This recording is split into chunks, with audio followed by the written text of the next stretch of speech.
하나님 계시의 말씀 히브리서 7장 1절로부터 4절까지 오늘 살펴보도록 하겠습니다. 7장 1절부터 4절까지 봉독해 드리겠습니다. 이 멜기세덱은 살렘 왕이요 지극히 높으신 하나님의 제사장이라 여러 임금을 쳐서 죽이고 돌아오는 아브라함을 만나 복을 빈 자라. 아브라함이 일체 10분의 1을 그에게 나눠주니라. 그 이름을 번역한 즉 첫째 의의 왕이요 또 살렘 왕이니 곧 평강의 왕이요 아비도 없고 어미도 없고 족보도 없고 시작한 날도 없고 생명의 끝도 없어 하나님 아들과 방불하여 항상 제사장으로 있느니라. 4절까지만 봉독해 드렸습니다. 우리는 지난 시간 6장을 공부하면서 굉장히 오랜 시간 동안 6장을 공부했습니다. 그리고 하나님께서는 약속을 변치 않는 약속을 맹세로 하셨는데 그 약속의 내용은 곧 다름 아닌 예수 그리스도예요. 근데 이제 그는 6장 20절의 마지막 절에는 그리로 앞서가신 예수께서 멜기세덱의 반차를 쫓아 영원히 대제사장이 되어 우리를 위하여 들어가셨느니라. 이런 말로 6장을 마무리하고 있습니다.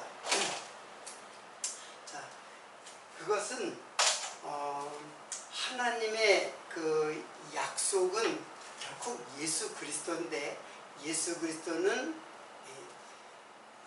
멜기세덱의 반차를 쫓아서 영원히 대제사장이 되어서 우리를 위하여 들어가셨다라고 이제 소개를 하고 있어요. 그러면서 대제사장인 멜기세덱을 오늘 7장에서는 소개를 해주고 있습니다.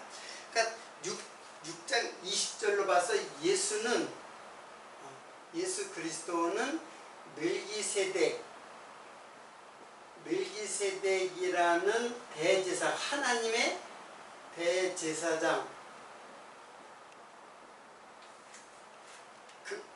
하나님의 대제사장직을 직으로 예수께서 오셨다고 이렇게 소개를 해주고 있어요. 자, 그러면 멜기세덱이라고 하는 인물은 도대체 누구이고, 그리고 대제사장은 도대체 어떤 역할을 하는 하나님의 그 직임인가를 우리들이 오늘 살펴보고자 하는 내용입니다. 자, 일단 대제사장이 도대체 무엇을 하는, 하나님께서 왜 대제사장을 이제 역할을 맡게 했는가? 자, 여기에 멜기세덱은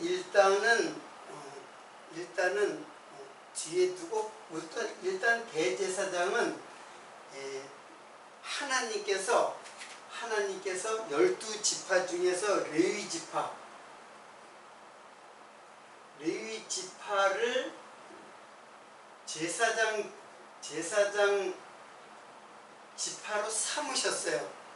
자, 12지파 중에서 즉 그 야곱의 12아들 중에서 셋째 아들일 거예요. 셋째 아들인 레위 그리고 그 자손들을 통해서 제사장의 일을 하도록 그렇게 맡기셨어요. 그런데 그 중에서도 대제사장이 있어요. 대제사장은 레위 지파 중에서 아론 가족에서 아론을 선택하시고 그 가족을 통해서 제사장직을 계승하도록 하셨어요. 물론 레위 지파가 제사장 계속해서 레위 지파만 제사장직을 하도록 하고, 그 중에서 아론의 반차를 쫓아서 대제사장을 계승하도록 하나님께서 제사의 일을 하도록 맡기신 거예요.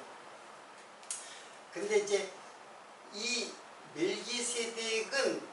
멜기세덱도 대제사장이고 아론도 대제사장이죠. 그렇잖아요. 그러면 아론하고 멜기세덱은 어떤 차이를 갖고 있는가? 이거는 인간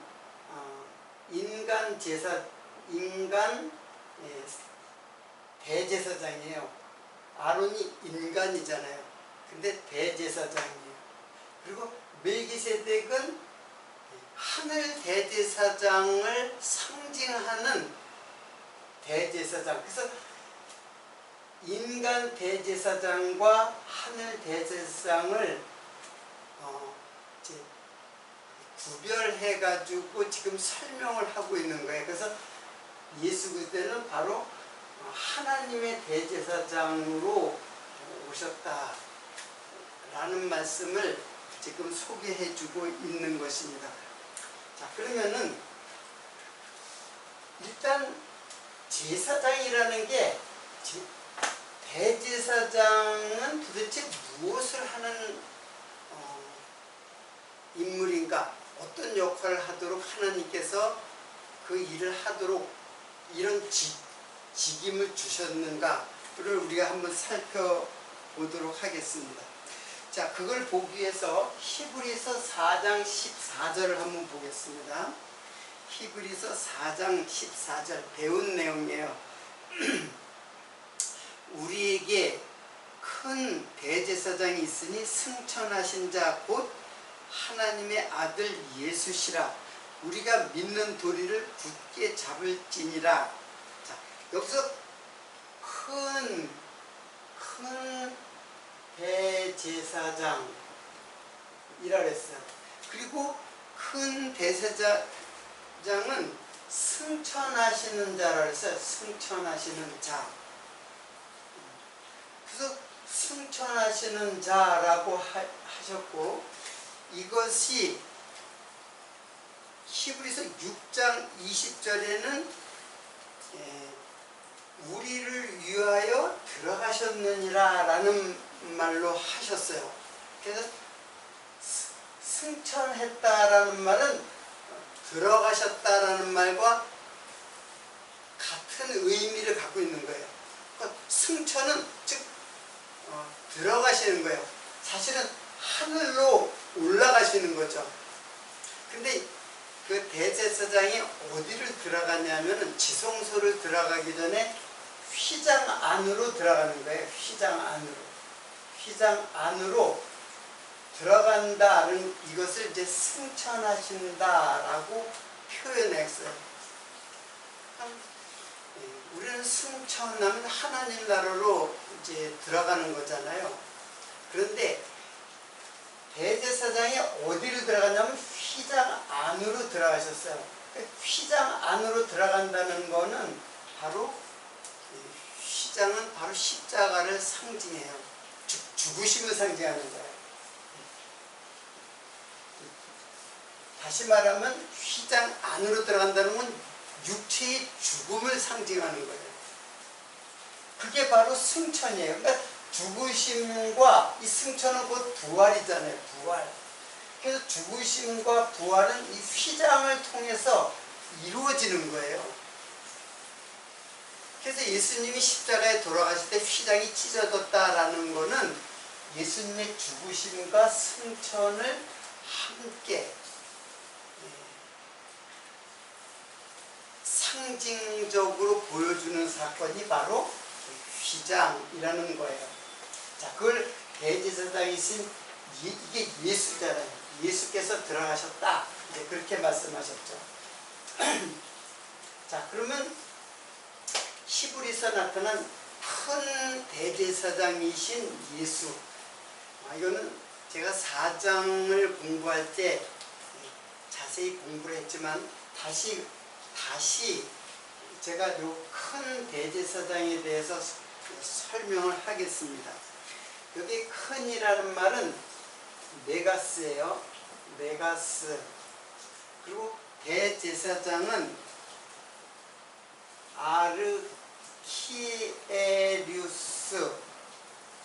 아르키에류스예요. 여기 큰이라는, 여기 대도 큰이고 여기도 큰이잖아요.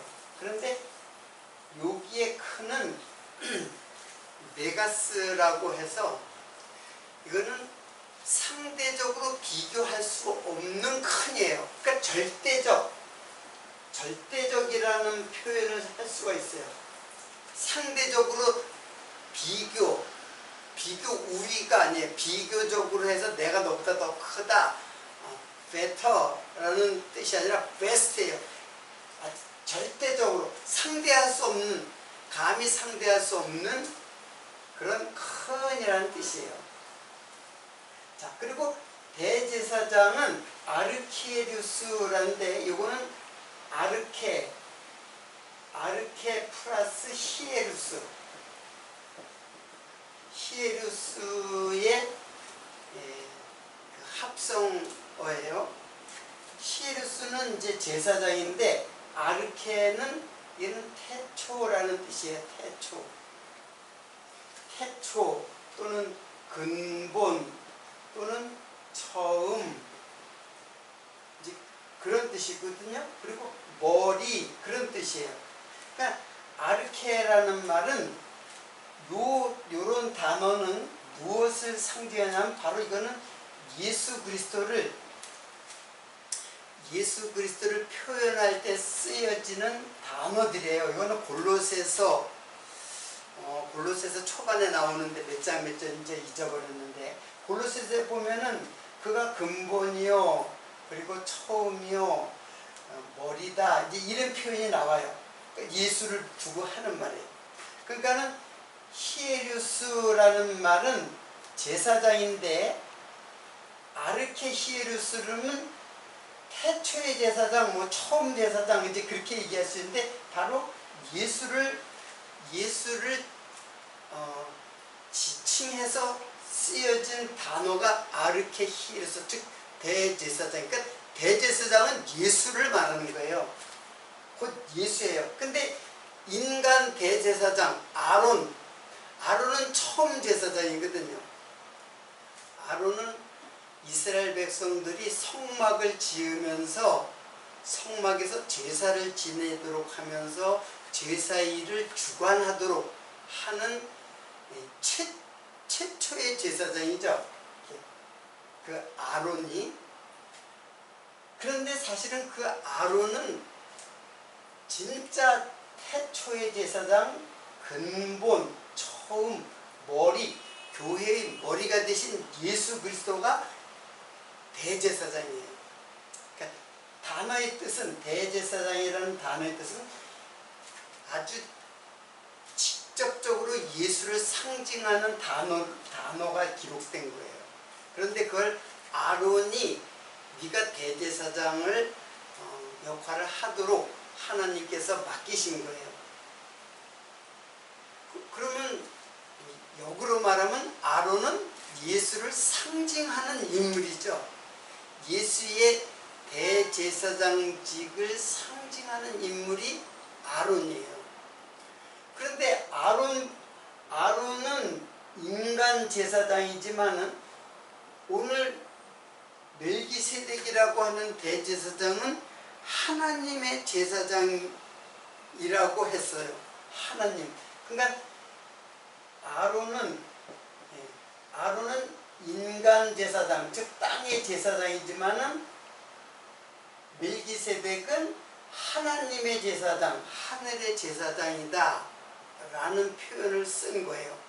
그러면서 그 멜기세덱의 반차를 쫓아서 예수께서 오셨다, 이제 이렇게 말씀해요. 그러니까 지금 아론이라고는 인간의 그 제사장 직임은 하나의 모형이고, 실제로 예수는 하늘에서 내려온 제사장이다 라는 표현을 하는 것이 바로 멜기세덱의 제사장의 반차예요. 자, 이렇게 이해를 하면은 여러분들이 이제 좀 이제 예수를 보다 쉽게 이해를 할 수가 있죠. 자, 그러면 도대체 멜기세덱은 어떤 사람인가? 이제 소개를 1장에 소개를 해주고 있죠. 자, 이 멜기세덱은 살렘 왕이요 지극히 높으신 하나님의 제사장이다. 자, 여기 일단 멜기세덱이라고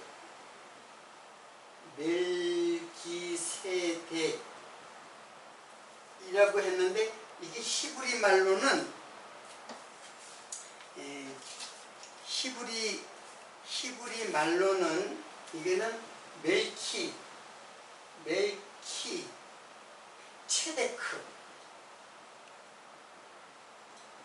멜키체데크예요. 자, 멜키는 멜레크 플러스 체데크예요. 체데크라는 말은 이제 의라는 뜻이에요. 한마디로 의, 체데크, 의, 공의, 정의, 공정 뭐 이런 뜻이 있어요. 하여튼 한마디로 우리가 가장 많이 사용하는 의가 바로 히브리 말로는 체데크예요. 체데크. 그럼 멜레크는 무슨 뜻이냐? 멜레크는 말라크에서 왔어요.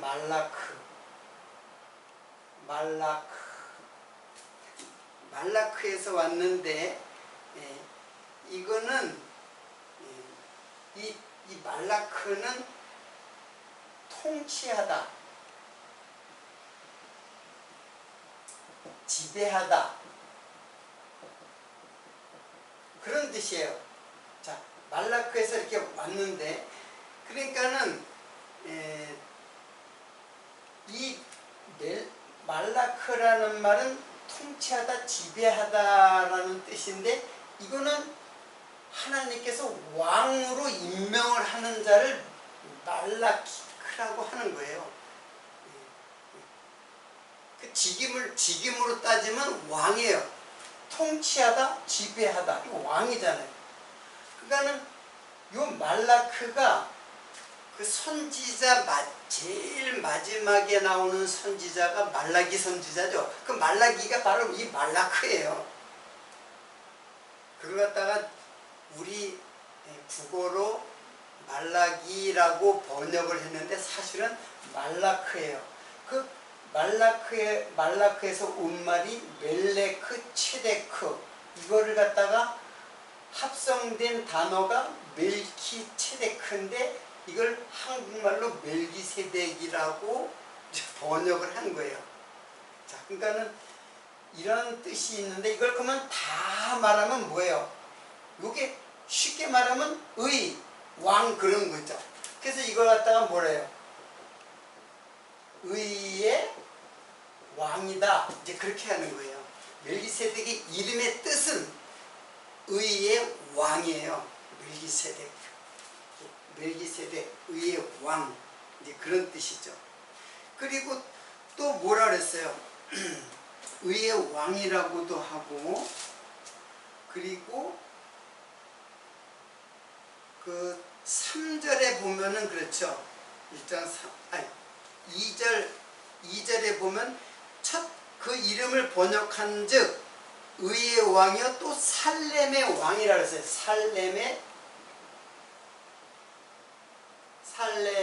왕. 살렘은 여러분 이 말도 이제 좀 이제 살롬이라는 말과 함께 이제 이해를 했는데 어떻든 이거는 평화예요. 평화. 평화.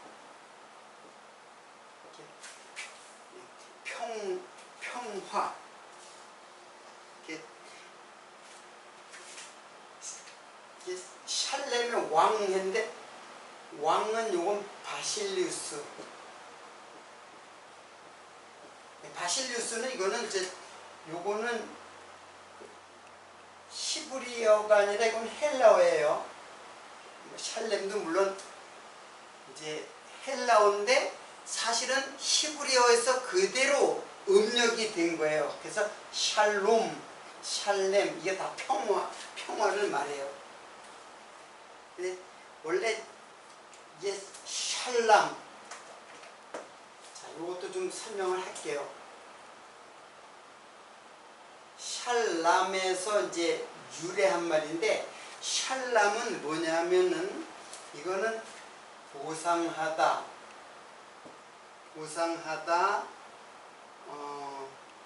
그리고 복구하다, 그리고 화목하다, 그리고 화친하다. 이제 화친하다. 자, 이런 샬람에서 온 말이 샬렘이에요. 그러니까 이거는 헬라어지만 사실은 히브리 말을 그대로 왔기 때문에 이건 이제 히브리 말이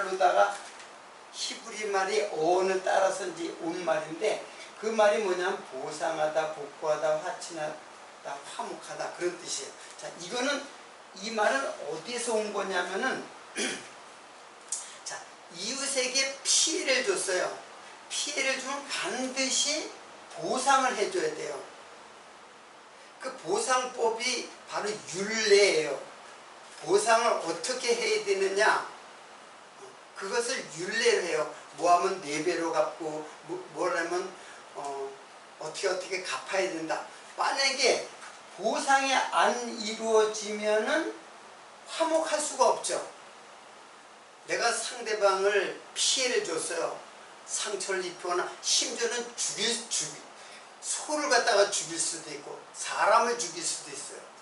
그러면 소를 죽였을 때는 어떻게 보상해야 되고 사람을 죽였을 때 어떻게 보상해야 된다 하는 그 보상이 바로 샬람이에요. 보상을 해야 그래야 화목한다. 그래서 이 말이 샬렘이 바로 평화예요. 화평, 평화, 평강 우리말로는 여러 가지지만 이게 다 샬렘이에요. 샬렘. 자, 그래서 샬렘의 평강의 왕이다. 그런 뜻이죠. 멜기세덱은 의의 왕이고, 샬렘의 왕은 평화의 왕이다. 이제 그런 뜻이에요.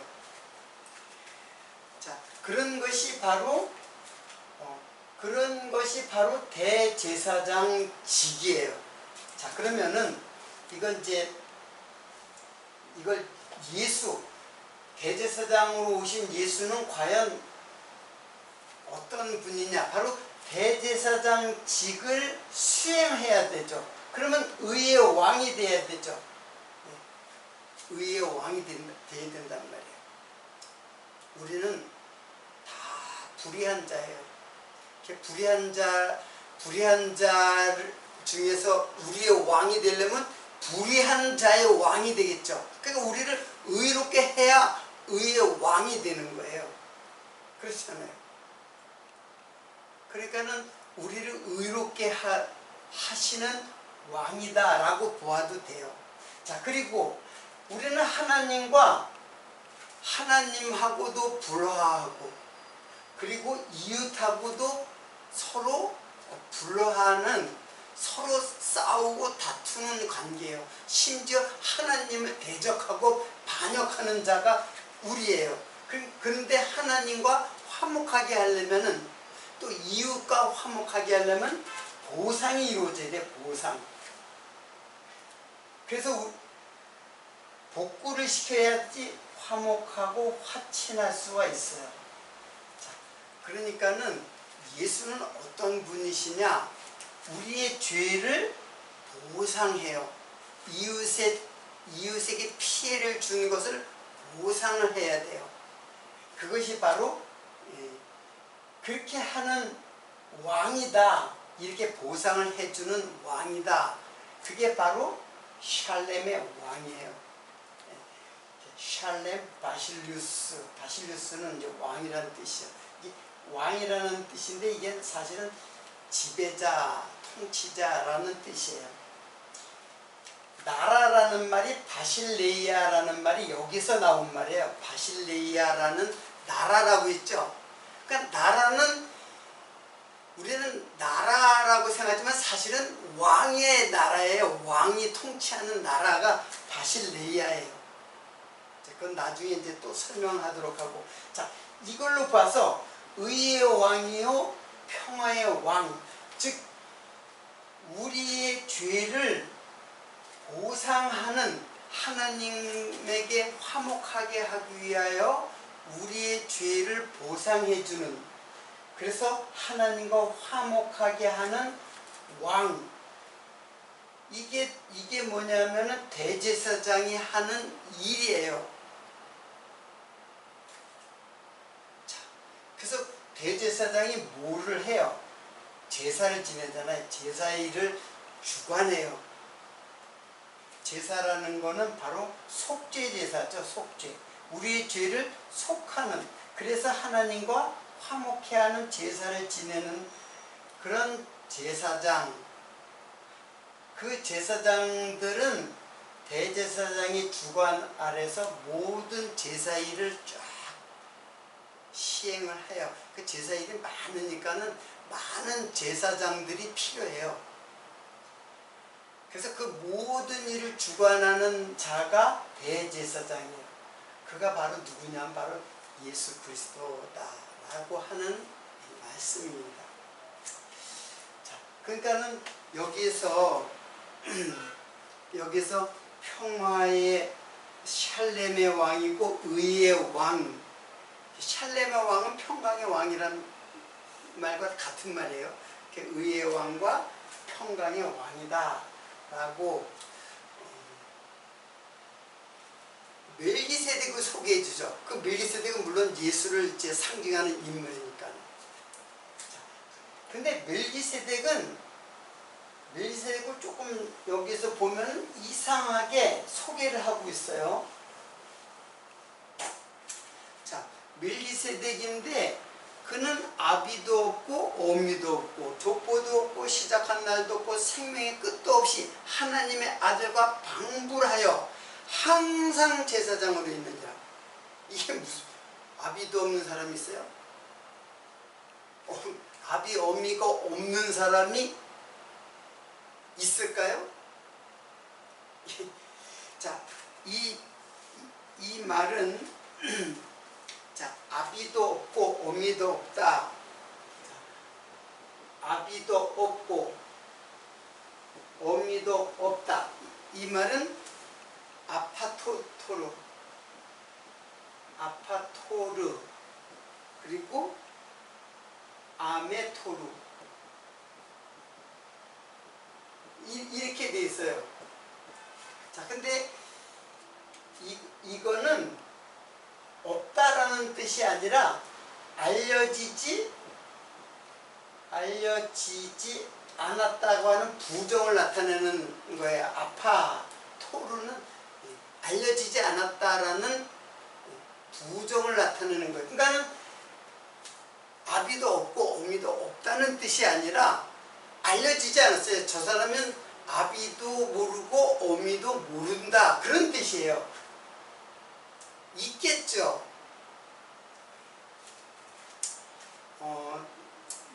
이제 멜기세덱에 대해서는 신학자들이 상당히 이제 깊이 있게 연구를 하는 이제 학자들이 많이 있는데, 일단은 성경의 창세기에 나오는 실존 인물이에요.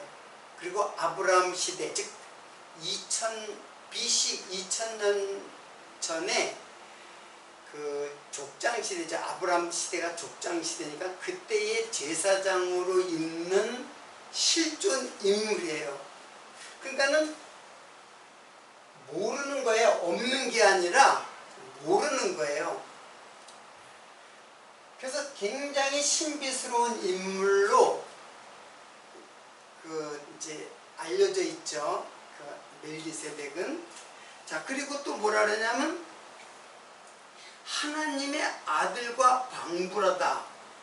네오스 피호스 방불하다가, 여기 방불하다 방불하다가 뭐냐면은 이게 아포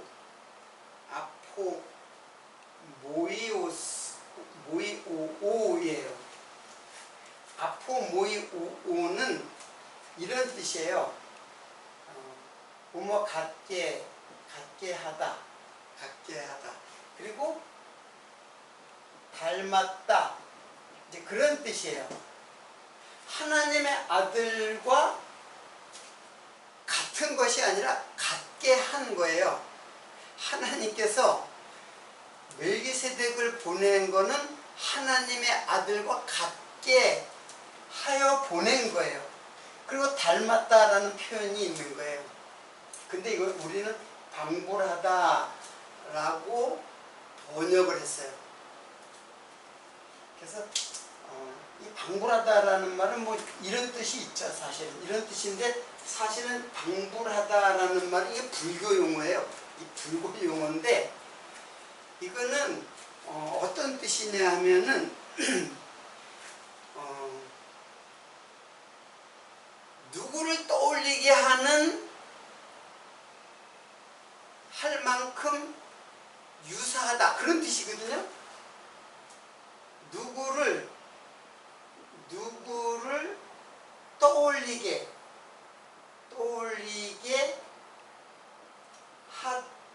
하도록 하는, 떠올리게 하는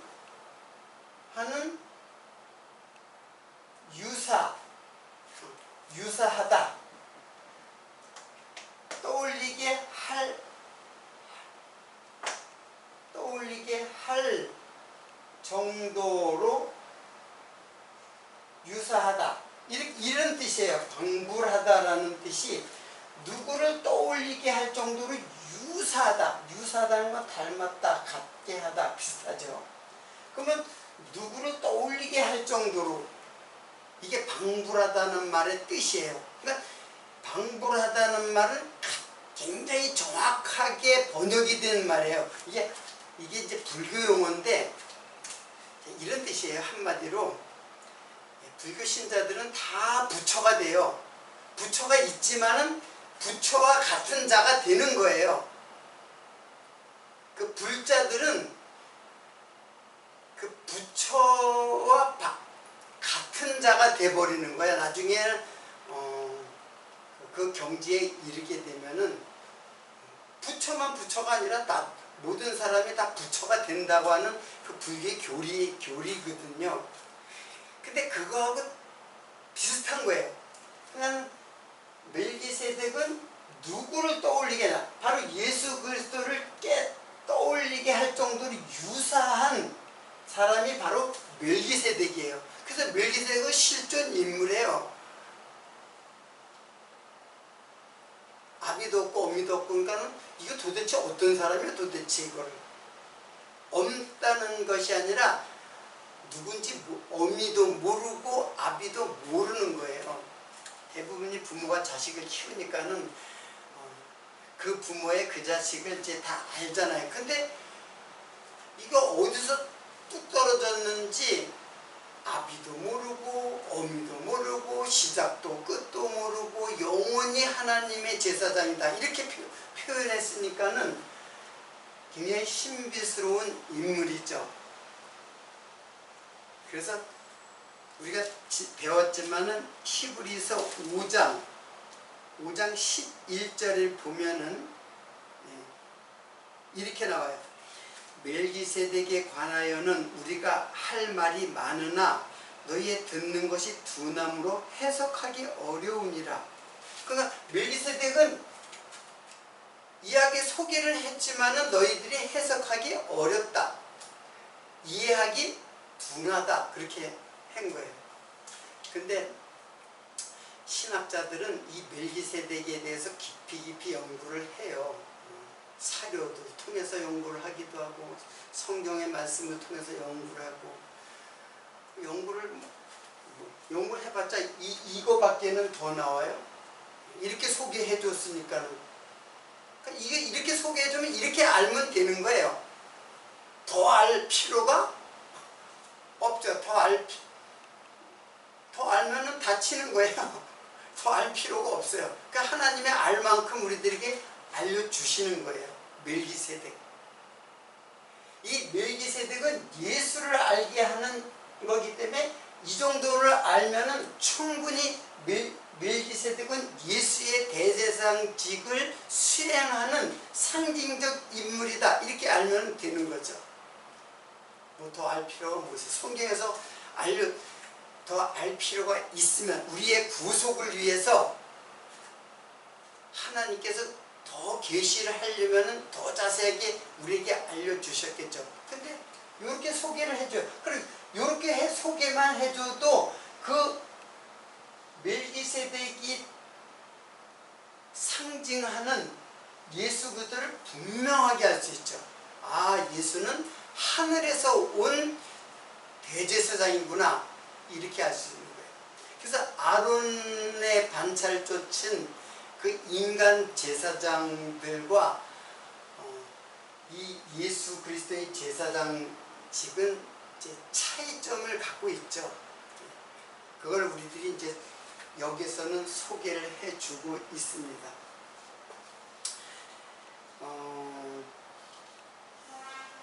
우리가 이제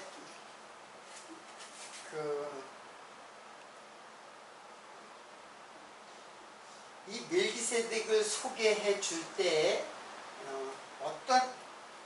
어떤 것을 이제 소개해 주냐면은 떡과 포도주를, 멜기세덱의 떡과 포도주를 아브라함이 전쟁에서 승리하고 돌아오는 아브라함에게 떡과 포도주를 영접을 했어요. 떡과 포도주로 아브라함의 군사들과 아브라함을 영접했어요. 그랬더니 아브라함은 그 승전한 그 전리품의 10분의 1을 멜기세덱에게 주었어요. 멜기세덱은 떡과 포도주를 아브라함에게 주고 아브라함은 멜기세덱에게 11조를 드리는 사건이 이제 그 창세기에 나오고, 여기에 그런 내용을 갖다가 5절 이하 쭉 설명을 했어요. 그래서 다음 시간에는 11조에 대해서는 다음 시간에 공부하도록 하고, 시간이 조금 남았는데 이 남은 시간은 도대체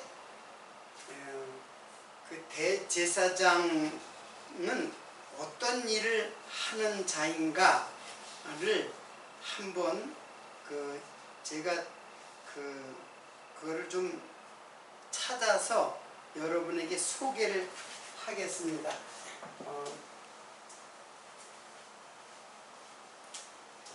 대제사장이 실제로 이스라엘 백성들에게 어떤 일을 했는가라는 것을 좀 찾아봤는데 여러분에게 소개를 하겠습니다.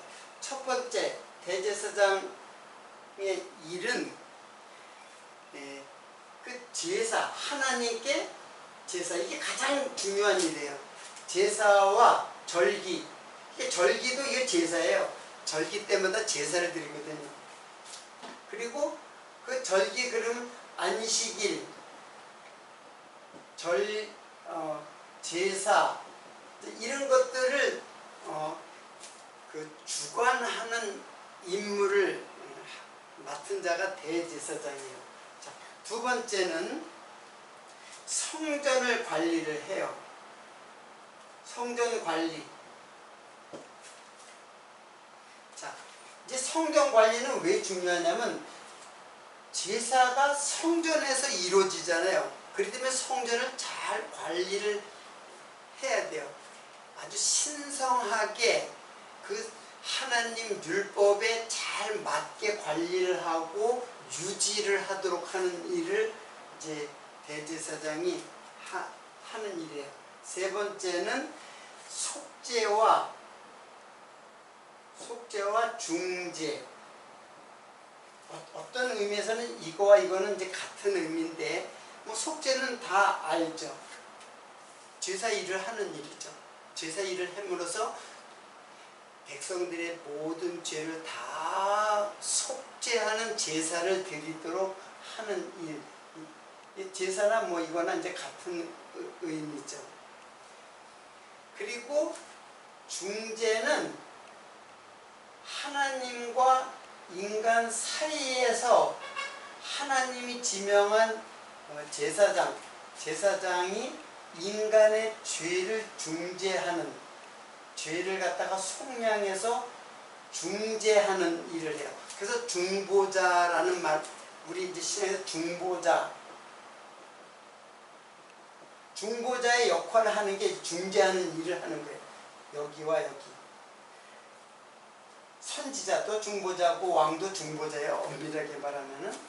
그래서 중재하는 역할을 수행한다. 이게 대충 이제 이건 뭐 나중에 설명 또 하겠지만 그런 일을 해요. 그리고 네 번째, 판결과 조언을 해주어요. 자, 판결은 많은 이스라엘 백성들이 서로 생활하다 보면 서로 잘못하고 하나님께도 범죄를 할 수도 있고 이웃한테도 범죄를 할 수가 있어요. 그런 것들을 판결을 해줘요. 그 죄다. 그리고 그 죄를 어떻게 해요? 죄를 정죄까지 하죠.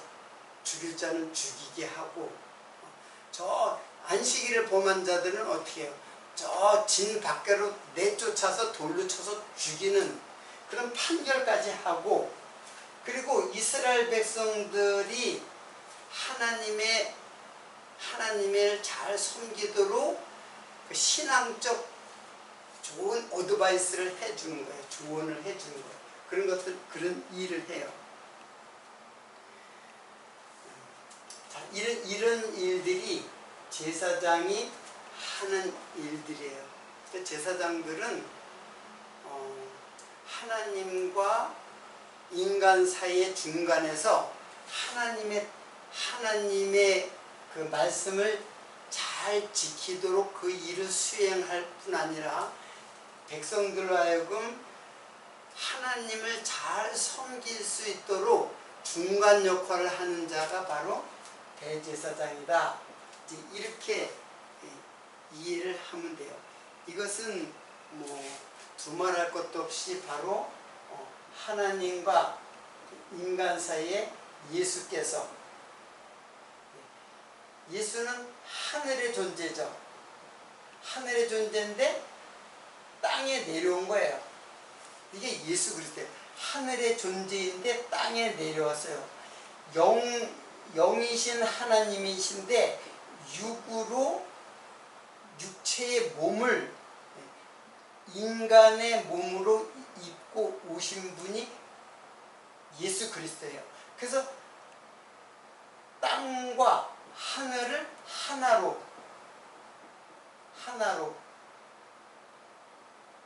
요거를 연합이라고 하는데, 하나로 연합시키는데 그 연합이라는 말이 바로 레위라는 뜻이에요. 레위라는 뜻이 연합이라는 뜻이에요. 그러니까 레위 지파도 이제 예수 그리스도를 상징하는 지파예요. 그래서 이것이 하나로 하늘과 땅을 통일시키는 일을, 이게 바로 속죄의 사역이에요. 이게 바로 속죄 사역이에요. 그걸 예수께서 하시는 거예요. 이것이 바로 대제사장이신 예수의 이제 하시는 일인데,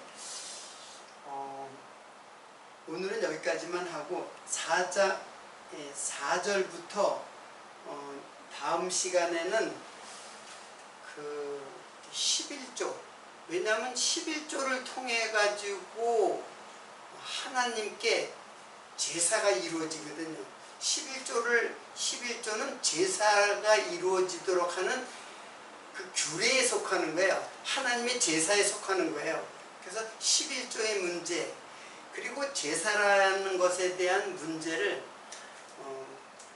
다음 시간에 이 문제를 좀 더 깊이 있게 상고하도록 하고, 오늘은 여기서 마치도록 하겠습니다.